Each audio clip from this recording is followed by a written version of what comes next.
Tonight's segment 2, meth home dangers. The Oklahoma Bureau of Narcotics estimates that about 900 meth labs will be found statewide this year. Nearly half of those will be right here in Tulsa.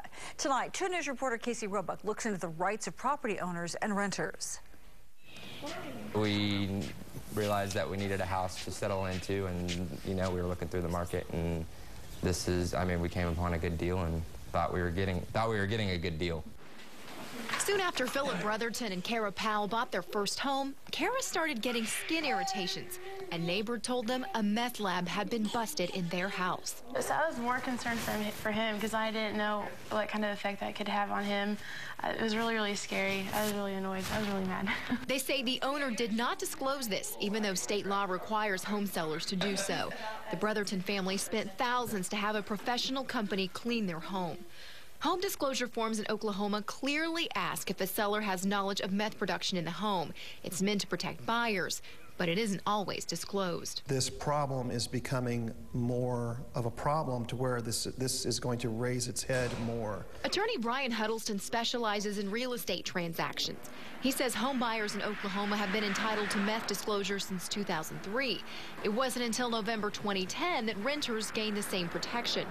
Huddleston says, unlike home sellers, landlords can't simply say they don't have knowledge of a meth lab. They are required to do their homework. They have the right to be told by their landlord that your apartment's never been a meth lab. And the landlord has to not only know it, but has to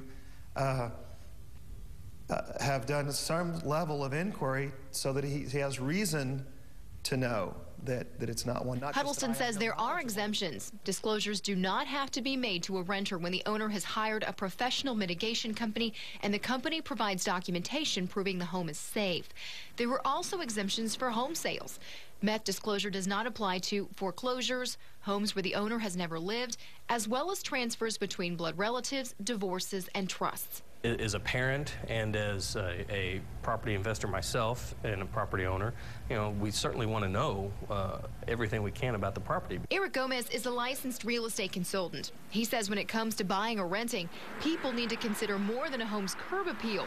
He urges them to do their research. I would just absolutely encourage everybody to just go in with your eyes wide open. You can check out a home or apartment's address by going to the Tulsa Police Department's meth lab map or the DEA's clandestine meth lab registry for Oklahoma. It's public knowledge. You just have to get out there and research and find it yourself. Casey Roebuck, 2 News works for you.